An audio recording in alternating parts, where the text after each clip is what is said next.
Well, hello, that's me again. Today is February 20th. It's Monday, and let's not procrastinate. Let's go and discuss some things which need to be discussed, especially with the upcoming first anniversary, so to speak, of the start of Russia's special military operation in Ukraine, or what is now known as former Ukraine. And before I go and present to you a crucial starting point, so to speak, I want to point out that even Associated Press couldn't keep silent that Biden and his visit to Kiev was sort of coordinated with Russia, and Russians knew about it long before any American press knew it. And of course, it's normal. Russia is not in the business, unlike the United States, of killing the heads of state, especially the heads of state such as the United States. So Biden and his administration, they communicated, as was confirmed by White House, with Russia in advance of Mr. Biden visiting Kiev, and Russians obviously make sure that nothing happens there. And it's absolutely normal procedure in this respect, but obviously Biden went to Kiev to BS and offered this huge $500 million, I don't know, $500 million in terms of weapons buys, virtually very little, if anything, of value for Ukraine.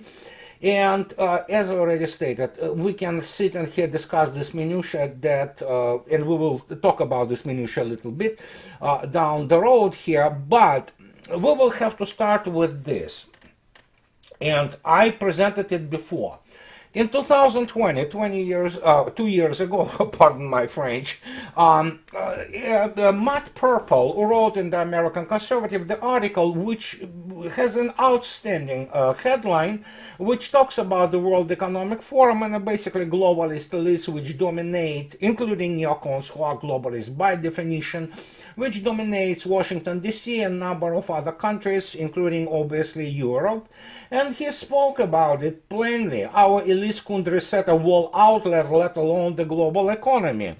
And he is absolutely correct. And I've been writing a little bit on this as of lately, again, albeit I write about it constantly in a general sense for many years, that they cannot do strategy in Washington, D.C., they cannot do strategy in Brussels. And as I already stated, they cannot do also the strategic planning there because they don't know what it is. And I mean it. I absolutely mean it. And that is why when you have those people announcing, for example, like it was the case with Ukraine, that they have only a plan A, no plan B, D, C, whatever, or CD.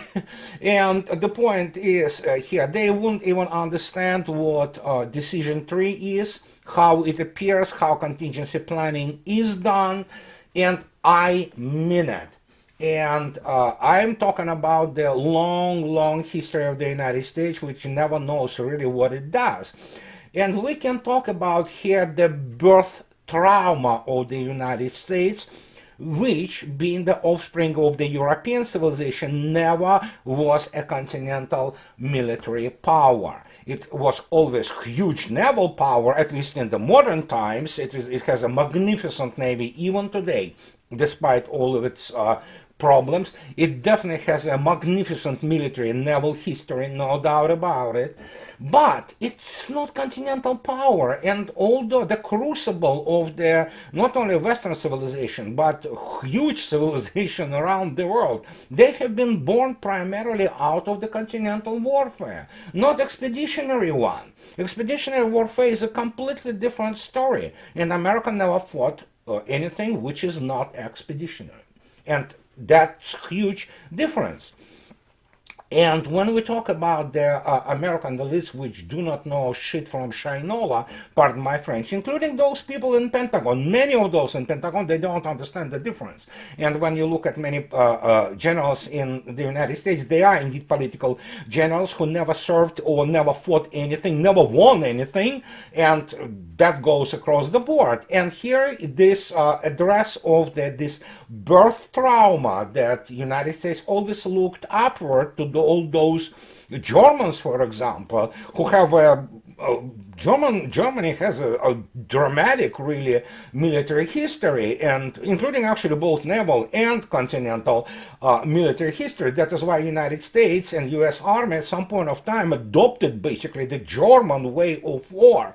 And this is not just me talking. You can read this in, for example, speaking engagement by Mr. Jonathan House or David Glantz, both cadre officers of the United States, who are absolutely on the record saying that basically Wehrmacht way of war influenced profoundly the U.S. Army. Even the helmets were, it's not a secret, they were copied from the Wehrmacht helmets. So it's, even in such detail, it's clear that they've been taught very wrong lessons, because obviously if you read some of my books, I make the reference to the even Civil War and how the graduates of the West Point didn't like to study Suvorov. They didn't like Russian art. They always thought about this elegant moves by Napoleon, this maneuverable warfare. And that is why, for example, everybody swallowed this line, hook, and sinker, this complete mythology of rather average generals such as George Patton. And they do not want to talk about other generals who made sure that Patton was able to maneuver, so to speak. And when you look at this, and you look at the track record of the United States, which never won anything really after the World War II, the situation in North Korea, in Korea and Korean War was a draw, so to speak. You begin to understand how they grabbed onto this situation with the, obviously, first Gulf War, which was portrayed as absolute triumph of the American technology and military thought, which in reality it was not, because it was basically beating the crap out of the 5-year-old child by the 25-year-old athlete. And when you begin to bring this up, many people feel uncomfortable, but it is what it is. And let me show you something, how, as one of the American generals, I don't remember his name, honestly, you can easily find it if you want to browse it, because I don't have time for this specific details. It was the guy who stated that the worst thing which could have happened to us was, of course, the Gulf War, first Gulf War, which we thought that we were fighting something very special. Well, in order for me to demonstrate to you how this colored and in fact shaped this mythology of American military, especially ground forces and air force, let me demonstrate to you something which is absolutely crucial in understanding why they never had plan A, B, C, D, or what have you, because they are true believers. All this cabal of the neocons, starting from Wolfowitz, starting from all those New Project for American Century, all this bunch of people who, as Mr. Matt Purple told, wouldn't be able to reset the freaking wall outlets, or as General Tommy Franks spoke about Douglas Faith. He said he was the fucking stupidest man on the face of the earth. And this is the proud tradition the Washington elites carry on. And here it is. In 1994, that was the original publication of this. I think so. I already demonstrated to you. It was the Center for Strategic and International Studies by Anthony Cordesman and a group of other people, and they wrote this piece, Lessons of the Gulf War, 1990-91, and this one is the revised version of July 2013. But I mean, there are some revisions there, but generally speaking, the document largely, well, for the most part, remained unchanged. And when speaking about lessons, even then, in 94, when Cordesman and his group were writing about why actually the United States and the so-called coalition have been successful, here it is. There are 3 pages of non-stop listing of the reasons for that. And look at this. You can judge the Gulf War as a general and unique case, and it is a unique case. And look what they write. Again, as I said, pages 6, 7, 8, and I believe part of the 9 are just a listing of all those bullet points. And here it is. The impact of the end of the Cold War, Russian support of the UN, and willingness to accept a US-led coalition force, okay, is often seen as a paradigm for the future. And it was a colossal paradigm shift to start with. Then look at this. One side gave the other nearly half a year to prepare. The UN coalition had 5.5 months to deploy, adapt, and train its forces. This was critical to integrating tactics, technology, training, and sustainability necessary to build up heavy armored and mechanized formation and to give the coalition the ability to control and sustain intense air operations. In contrast, Iraq showed little ability to take the initiative and could not obtain reinforcements or resupply. Next, the Iraq's reaction was largely passive and political. Moreover, and Kordesman continues to list those crucial things, which are agreed by true military professionals. They agreed upon. And power projection was simplified by unique host country facilities and capabilities. Then, if you think that wasn't enough, he continues to list those things, and look what he also writes there. You know, there is a bunch of things which Iraq didn't do. The Iraq was basically their victim. They were sitting there for the beating, and they were beaten, and they had the crap beaten out of them. Plus, of course, let's put it this way, Iraqi military was largely incompetent, apart from the fact that it was corrupt. And here it is. There are important qualifications which should caution any reader that Santayana's warning that those who forget the past are condemned to repeat it is a two-edged sword. Remembering the past is not a way of predicting the future. This is an important clause, so to speak, in Kordesman's review of the First Gulf War. And that is why when I read first time Stephen Biddle's book about military power, which for some reason he decided to take two battles and make derived conclusions there, including quantitative ones, numerical ones, he wrote about Battle of Passchendaele and then he wrote about Gulf War.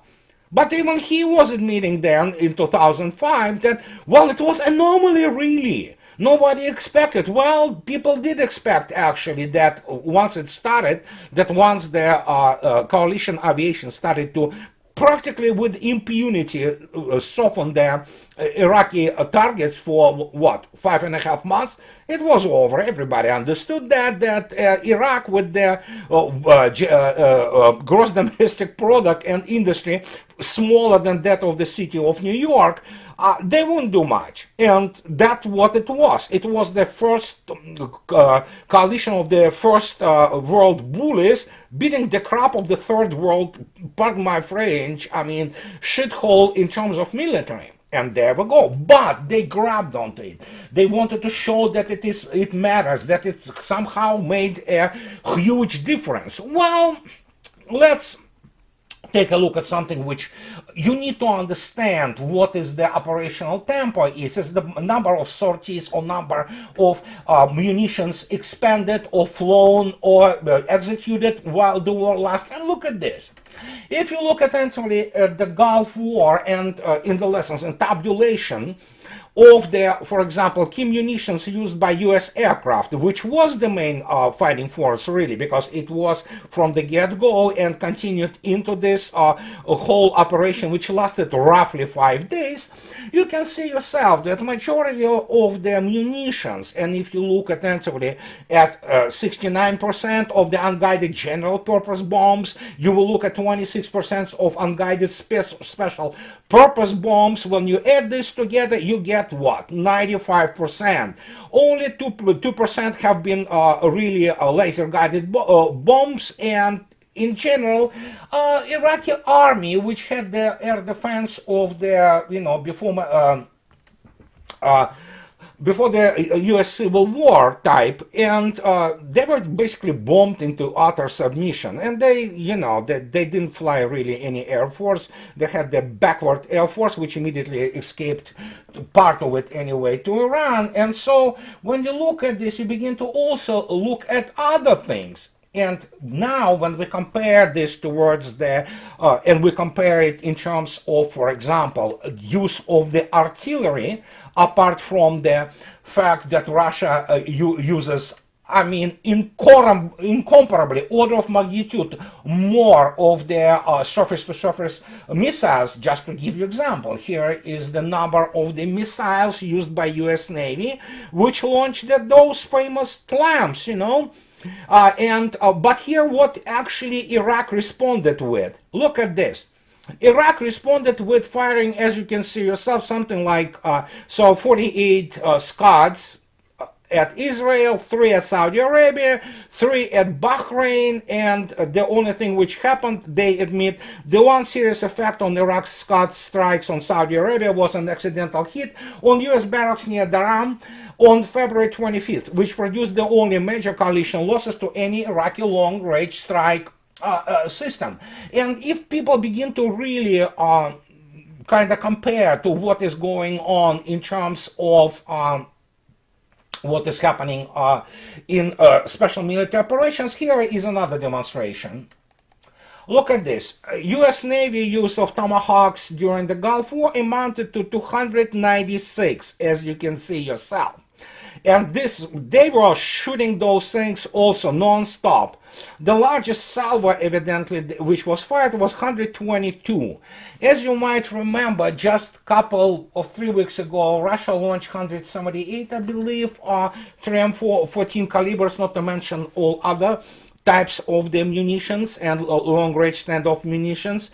So Russia already by that time launched, we're looking at thousands, and this is their basically campaign, which is extremely intensive. It's kind of conflagrates, but starting off from the couple of weeks ago, the whole front went into motion, and Russia continues to obviously launch all kinds of the standoff high precision weapons. And then, of course, this artillery issue. Yeah, this is artillery. Here's artillery. Look at this. As you can see yourself, in the 5 days when the U.S. 1st Division started to penetrate, so to speak, and attack the front lines, it launched within those 5 days about 6,000 rounds and about 414 rockets. Rockets being, of course, the MLRS types, and I believe there were some ATACMS, but primarily were kind of like things which are similar to HIMARS and things of this nature. And if you look attentively, it's almost funny. That means what, 1,200 rounds a day? I mean, it's nothing. And Iraq also experienced problem. And as you can see yourself, the right, that basically there was no response. There was no response in the fire in return. While if you look even at the number of the missiles, and those are Tochka U and all kinds of other missiles, including HIMARS, we again talk about thousands from Ukrainian side. Look at this. Iraq also experienced problems because many of its artillery positions were laid out in exactly the same way and relied on fire on pre-planned positions in the same kind of areas. So if you look attentively at how tactically they were operating, it was absolute amateurish amateurish World War II tactics, and nothing you could do about it in Iraq because they didn't have anything. They didn't really have any real serious mobile artillery such as American Paladin or Russian Star-M. When you look at this, you just, come on people, it's not even serious to compare the scales of what is happening in the special military operation and the continuously conflagrating front of about 1,000 kilometers long, and we're looking at absolute slaughterhouse there for Ukrainian forces. And when you begin to look at this and you look at that things, you begin to understand that basically they were trying to bullshit everybody in believing that that was some kind of the incredible military achievement, which it was not. The outcome never was in doubt. And because of that, because of those numbers, because of those war correlates which have been grossly inflated in terms of their significance, they started to think that, oh my God, we can do a lot. We can really take on some this, on that, power.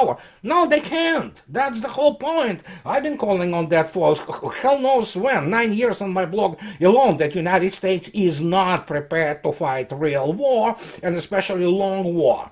and especially something which is the scale of special military operation, and especially since there about 10 to 15% of Russian armed forces, ground forces, are involved there fully, full time.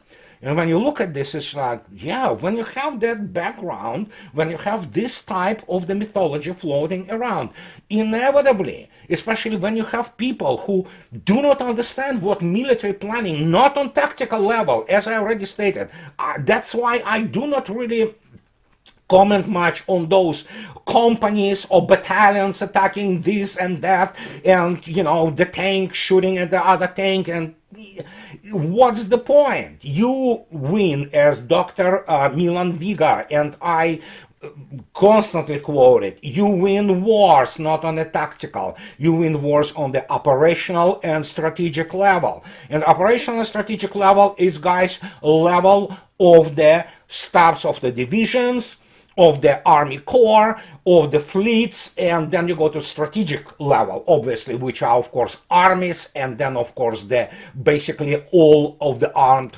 forces. And when you begin to explain it to them, many people still don't understand, because they don't even know what they need to know. And that is why many people begin, oh yeah, he's like, just such an asshole, he doesn't want to explain it to us. I'm doing this for the second year now. I'm trying to explain. Just to give you an example, what strategic planning is. I just one snippet of the 2 pages out of the 20 pages article, one of very many. Each quarter they come out in the Военная мысль, which is the military thought, and the famous Academy of Military Sciences magazine in Russia, which is being read, by the way, CIA, even Rand reads this, and you can see yourself. This is just to give you one example how the models which created are in terms of the modeling of the combat activities and special military activities, and they give you, what? These are the constant functions. This is how the officers of the general staff and officers of the staffs of the army and fleets look at war. They do not sit there inventing, oh, let's get this division and move it here. No, it doesn't work like this. And when you look attentively at the strategic planning on this, you can see yourself that you certainly have to have functions. You have all those funny things like Pareto distributions, and you have to have the scale coefficients, and it goes on and on and on. And most of it is based, of course, on those war correlates, which are priceless.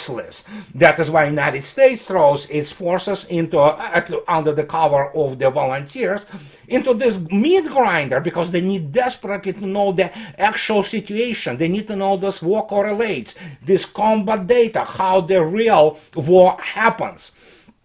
And just to give you an example, it is now established fact, I know it's for a fact, the number, that Panzer S-1 alone, just, this air defense systems, which is called ZRAK, which is air defense missiles and cannon complex, this famous Panzer, its effectiveness against HIMARS, all kinds of HIMARS munitions, is above 80%. And that means what? And this is just on the rocket, on the missile salvos. That means out of 10 missiles by HIMARS, 8 are guaranteed to be shot down by Panzer. Then, of course, the rest, there are Tor M2s and other things. So, and that is why they're not moving anymore those HIMARS where there is Panzer, and Panzer is pretty much all along the, for example, front line in Ukraine, and that is why you don't hear that much talk about all those magnificent HIMARS, because they have been basically rendered inoperational, not just by the fact that Russians do, blow them up, and it is extremely dangerous profession nowadays to be either Ukrainian artilleryman or Ukrainian MLRS man, because the moment you launch things begin to fly back, and your salvos are not that effective.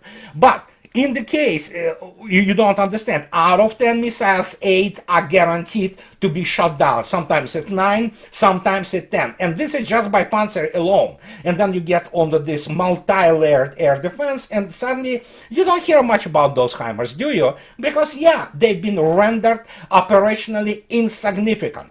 And when you look at this, you begin to look at the tactical and serious combat correlates data, you begin to make this picture, you begin to derive the trends, you begin to derive those distributions, you begin to derive those functions which rule the world of military science, and this is how serious staffs operate. They do not sit there and, just suck on their finger and they say, oh yeah, let's move these 2 battalions there. That's not how it works. It works only for the kids on those fanboys from YouTube who discuss the virtues of this and or that piece of the equipment, not understanding that you can appreciate it only on the higher tactical, more over operational level, then when it all makes sense.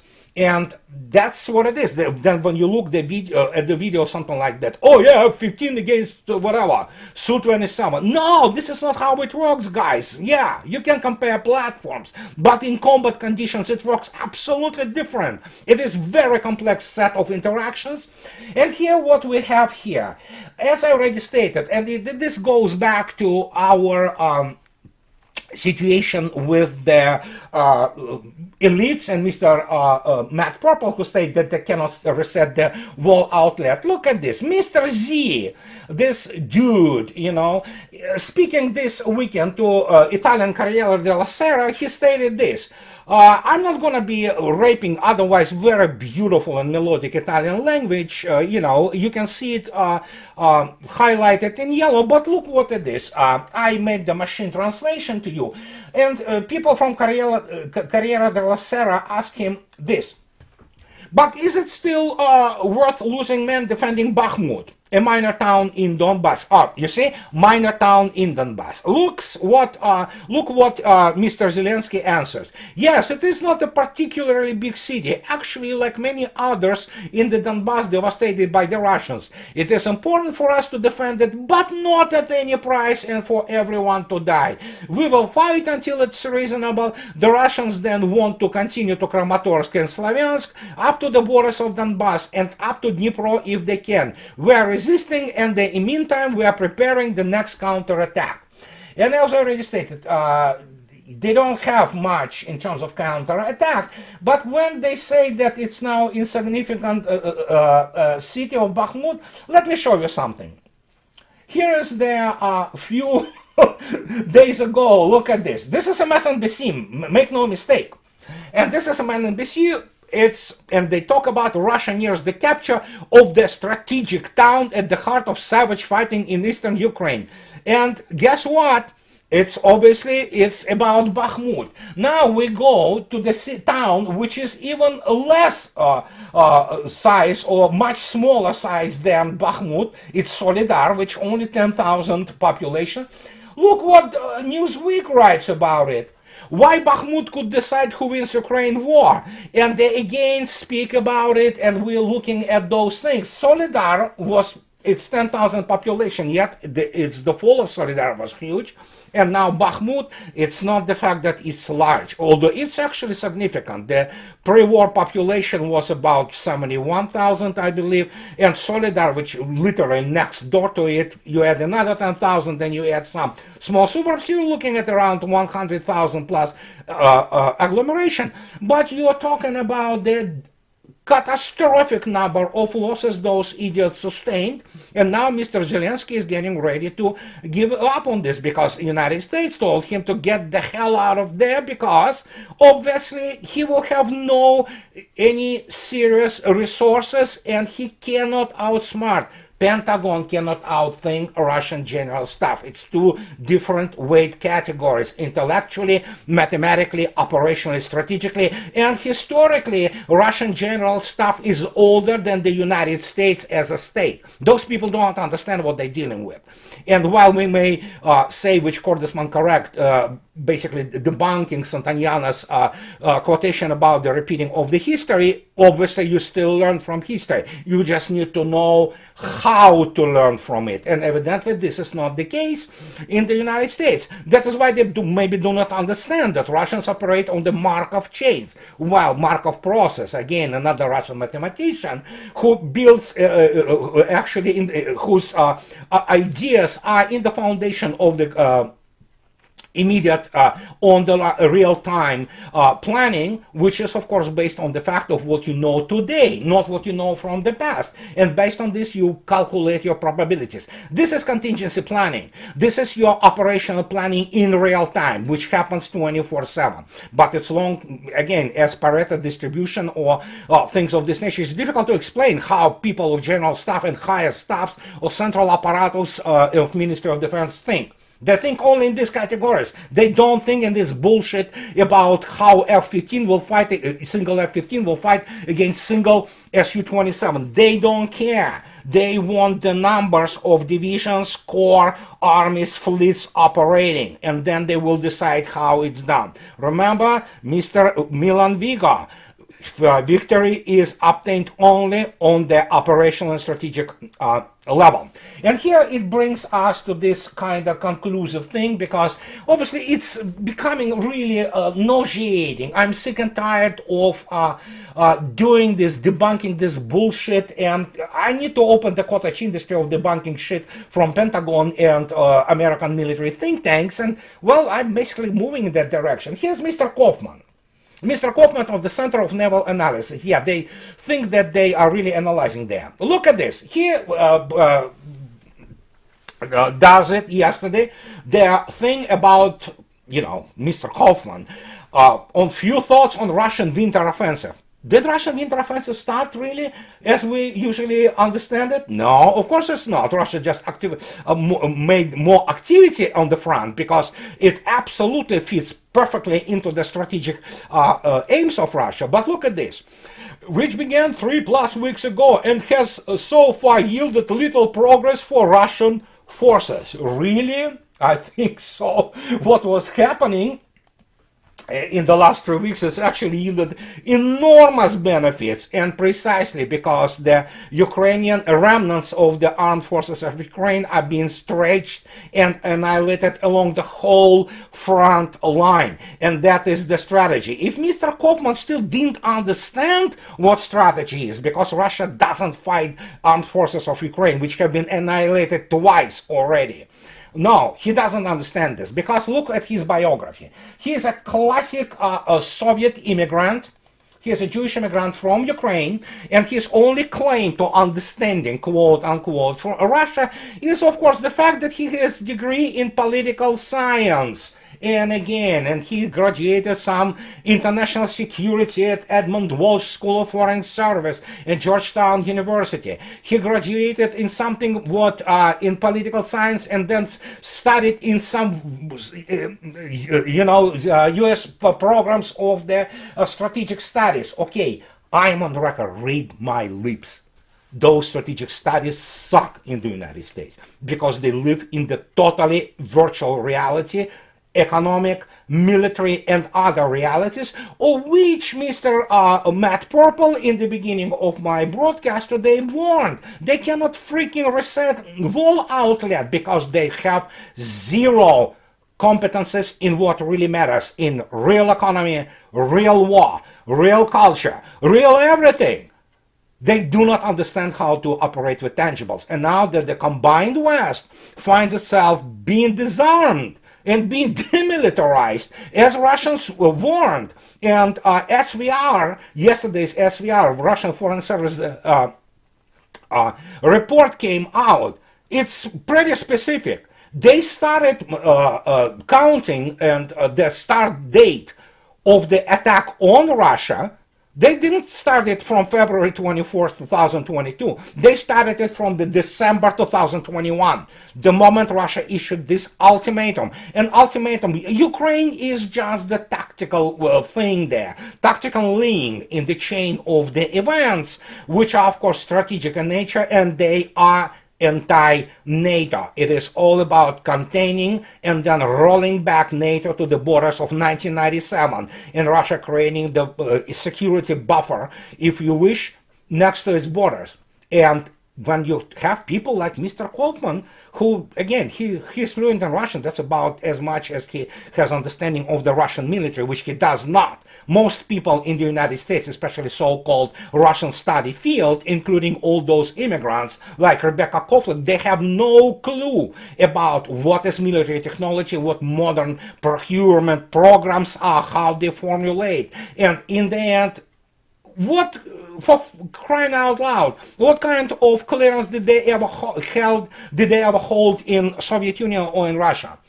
I can tell you, none. They don't understand how it works. That is why they still cannot wrap their brains around why this is not war yet, why this is called a special military operation. Because if Russia starts a real war, then you will see something you don't want to see. And I'm talking about Russia not using even the nuclear weapons. I'm talking about Russia being completely conventional but conducting the war, which is described by absolutely different operational and strategic documents with those high-level security clearances from top secret to significant, special significance, особой важности, and even higher.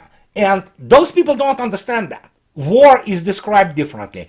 It has different guidelines. It has different numbers. It has different operational and strategic coefficients. But how can you explain it? Well, I'm trying, guys. So, and this is my talk to you today, this Monday. And I hope so I didn't bother you too much with math, but I'm sorry, there is no war without math. Actually, math and war are the two sides of the same coin, so to speak. And in conclusion, as always, guys, those who like what I do, please subscribe to my channel. I again express my profound gratitude to my wonderful patrons, because it is thanks to you that I'm able to maintain this tempo, operational tempo of my videos.